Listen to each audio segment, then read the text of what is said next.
बहुत दिनों पहले की बात है। एक घने जंगल में कृष्ण नाम का खरगोश रहता था। उसकी सगी माँ नहीं थी। वह अपनी सौतेली माँ और पिता के साथ रहा करता था। पर उसके माता पिता कृष्ण खरगोश से बहुत नफरत किया करते थे, क्योंकि वह काला था। एक दिन की बात है।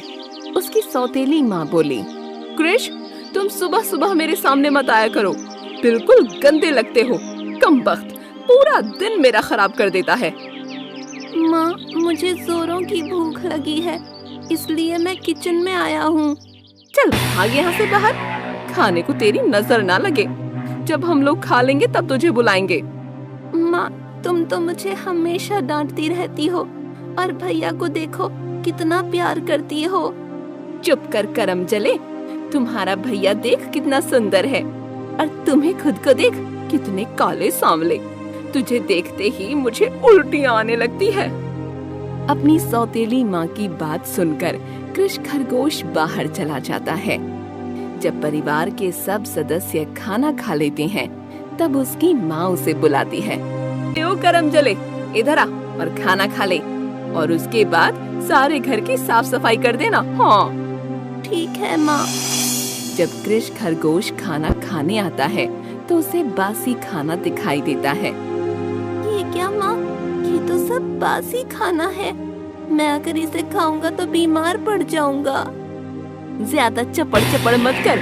तुझे खाना है तो खा, नहीं तो भूखा मर। मुझे क्या। और ये बर्तन साफ कर लेना, मुझे और भी काम है, समझे।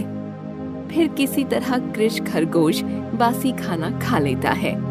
उसे अपनी सगी माँ की बहुत याद आती है, और खाते खाते वह रोने लगता है। एक दिन खरगोश अपने पिता के पास जाता है और कहता है, पिताजी, आज मेरे लिए कुछ अच्छा खाने को लाओ ना। माँ मुझे रोज रोज बासी खाना खिलाती है। अरे यार, ये मैंने सुबह सुबह किसका मुंह देख लिया। अब मेरा पूरा दिन खराब हो जाएगा। अरे भाग्यवान, सुनती हो? इधर आओ और इसे मेरे सामने से हटाओ। पिताजी गुस्से से कहते हैं। सौतेली माँ उनके पास आती है और कहती है, अरे मनहूस, तुझे कितनी बार कहा है कि सुबह सुबह हमारे सामने मत आया कर, लेकिन तुम हो कि सुनते ही नहीं। कृष्ण खरगोश को ये बात चुभती है, और वह रोते रोते कहता है, मैं अगर इतना ही बुरा हूँ तो मैं ये घर छोड़ के चला जाता हूँ, आपसे कहीं दूर, हमेशा के लिए। हाँ हाँ, चले जा। तेरे जाने से यहाँ किसी को फर्क नहीं पड़ेगा। कम से कम छुटकारा तो मिलेगा। माँ, मैं भी तुम्हारा ही बेटा हूँ। तुम माँ होकर भी ऐसी बात कैसे कर सकती हो?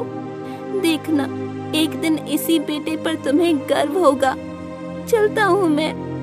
और ऐसा कहकर काला खरगोश सच में घर छोड़कर चला जाता है। कृष्ण खरगोश चलते चलते पास के एक जंगल में पहुँचता है। पेड़ के नीचे बैठकर वह खुद से कहता है, अच्छा होता मैं मर ही जाता। मेरे माँ बाप मुझसे प्यार ही नहीं करते। मेरा जी के भी क्या फायदा। और वह रोने लगता है। कुछ दिनों के बाद कृष्ण खरगोश का भाई चलते चलते इसी जंगल में आ जाता है, लेकिन वह सुंदर होने के कारण एक शिकारी की नजर में पड़ जाता है, और शिकारी उसे पिंजरे में बंद कर लेता है।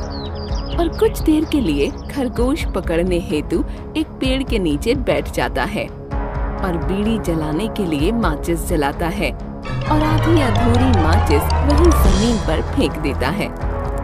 लेकिन घास सूखी होने के कारण वहाँ आग लग गई। देखते ही देखते आग पूरे जंगल में फैल गई। शिकारी डर गया और पिंजरे को वहीं छोड़कर भाग खड़ा हुआ। जब कृष्ण खरगोश ने यह देखा, तो बिना किसी डर के वह पिंजरे के पास आ गया और पिंजरे का दरवाजा खोल दिया। भाई आजाद हो गया, पर कृष्ण जल गया। कुछ देर के बाद आग शांत हुई, पर कृष्ण खरगोश जलने के कारण वहीं लेटा रहा। उसके भाई ने तुरंत उसके माँ बाप को वहाँ बुलाया। जब सारी बात उनकी समझ में आई, तो उन्हें अपने कर्मों पर बहुत पछतावा हुआ। बेटा, मुझे माफ कर दे। मैं न जाने कितने अत्याचार तुम पर करती रही। लेकिन तुमने अपने भाई को बचाने के लिए खुद अपनी जान की बाजी लगा दी। तुम्हारे जैसा भाई और बेटा इस दुनिया में कभी नहीं हो सकते। हमें माफ कर दो बेटा। माँ रोते रोते बोली। लेकिन कृष खरगोश अब इस दुनिया से जा चुका था, हमेशा हमेशा के लिए। दोस्तों, कैसी लगी ये कहानी जरूर बताइए।